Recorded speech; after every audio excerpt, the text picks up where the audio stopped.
வணக்கம் நண்பா. பிறக்கும்போது ஏழையாக பிறப்பது உனது தவறு அல்ல, ஆனால் இறக்கும்போது ஏழையாக இறப்பது உனது தவறுதான். அவர் ஒரு சிறிய லாண்டரி கடை வைத்து நடத்தி வருகிறார். மிகவும் ஏழ்மையான குடும்பம்தான். தனது வருமானம் குடும்பம் நடத்துவதற்கு பத்தாததால் தனது மனைவியையும் வேலைக்கு அனுப்பி அதன் மூலம் வரும் வருமானத்தை கொண்டே தனது குடும்பத்தை காப்பாற்றி வந்தார்.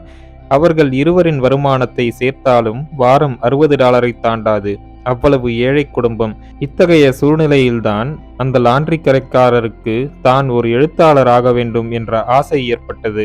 அதை அவரது மனைவியிடம் கூறியபோது அவர் மனைவியும் அவரை ஊக்கப்படுத்தினார். அதற்கு தேவையான உதவிகளை செய்தார்.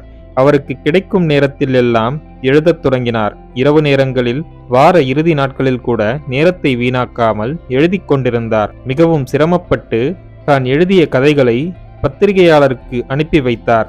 ஆனால் அவர் அனுப்பிய அனைத்தும் நிராகரிக்கப்பட்டது. எனினும் மனம் தளராமல் தொடர்ந்து எழுதி அனுப்பிக்கொண்டே இருந்தார். ஒரு சமயம் எதர்ச்சியாக ஒரு பத்திரிகையை படித்தபோது அதில் அவர் கதை வெளியாகி இருப்பதை அவர் கண்டு பிரமித்து போனார். ஒரு நாவல் ஒன்றை எழுதி அதே பத்திரிகை ஆசிரியருக்கு அனுப்பி வைத்தார். அந்த பத்திரிகை ஆசிரியர் அதை படித்து பார்த்துவிட்டு அதை தாம்சன் எனும் புகழ்பெற்ற பத்திரிகை ஆசிரியருக்கு அனுப்பி வைக்கிறார் அந்த நாவலை. அந்த பத்திரிகை ஆசிரியர் சில வாரங்களுக்கு பிறகு அந்த லாண்டரி கடைக்காரருக்கு கடிதம் ஒன்றை அனுப்பினார்.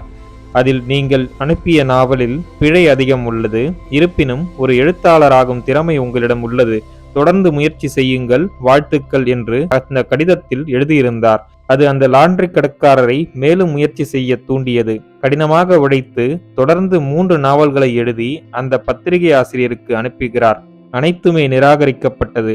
மனமுடைந்து போன அவர் எழுதி வைத்த நாவல்களை குப்பை தொட்டியில் போட்டுவிட்டார். அதை அவர் மனைவி பார்த்து அதை எடுத்து தூசி தட்டி அவரிடமே கொடுத்து, நேரம் கூடி வரும் நேரத்தில் மனமுடைந்து விடக்கூடாது என்று ஆறுதல் கூறுகிறார், ஊக்கமளிக்கிறார். தொடருங்கள், உங்கள் எழுத்துப் பணியை, நிச்சயம் ஒரு நாள் வெற்றியடையும் என்று அவர் மனைவி ஊக்கமளிக்கிறார். அதன் பிறகு அவர் தினமும் கொஞ்சம் கொஞ்சமாக ஒரு புதிய நாவலை எழுதுகிறார். அதை வெளியாகுமா வெளியாகாதா என்ற அரைகுறை மனதோடு தாம்சன் என்ற அந்த புகழ்பெற்ற பத்திரிகை ஆசிரியருக்கு அனுப்பி வைக்கிறார். ஆனால் இந்த முறை அவர் எழுதிய நாவலுக்கு $2500 முன்பணம் வழங்கப்பட்டது. அந்த நாவலும் விற்பனையில் சக்கை போடு போட்டது. அவர் எழுதிய அந்த நாவலை கேரி என்னும் தலைப்பில் படமாக எடுத்தார்கள். அதுவும் சூப்பர் ஹிட் திரைப்படமாக மாறியது. அவர் உலக புகழ் பெறுகிறார். அப்படி கடினமாக உழைத்து மீண்டும் மீண்டும் முயற்சி செய்து லாண்டரி கடைக்காரராக இருந்து புகழ்பெற்ற எழுத்தாளராக மாறியவர்தான் ஸ்டீஃபன் கிங். வெறும் $60 வருமானத்திற்கு கடினமாக உழைத்து கொண்டிருந்த அவர் எப்படி இன்று ஒரு பணக்காரராக மாற முடிந்தது?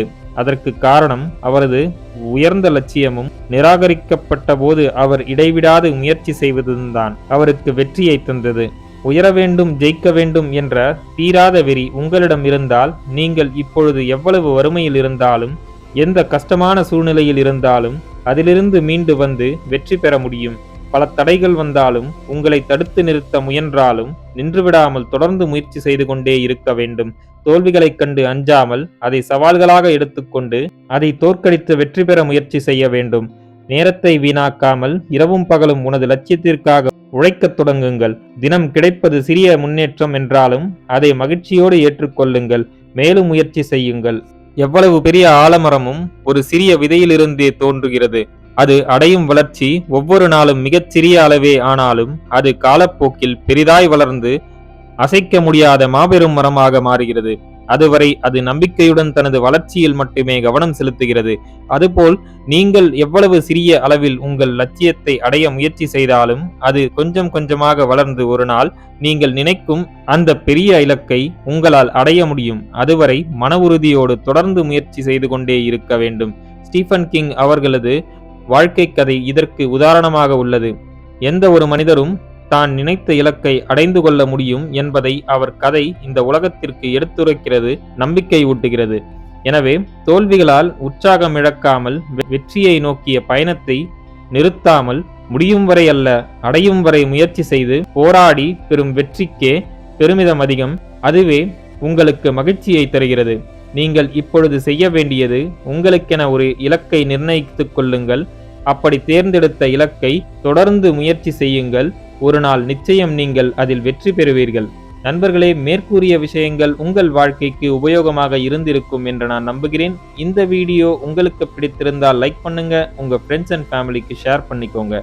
நம்ம சேனலை இன்னும் நீங்க சப்ஸ்கிரைப் பண்ணலனா சப்ஸ்கிரைப் பண்ணி பக்கத்துல இருக்க பெல் ஐக்கான பிரஸ் பண்ணிக்கோங்க. அப்பதான் நாங்க போடுற வீடியோஸ் உங்களுக்கு நோட்டிபிகேஷனா வரும். நான் உங்களை அடுத்த வீடியோல சந்திக்கிறேன். நன்றி, வணக்கம், வாழ்க வளமுடன்.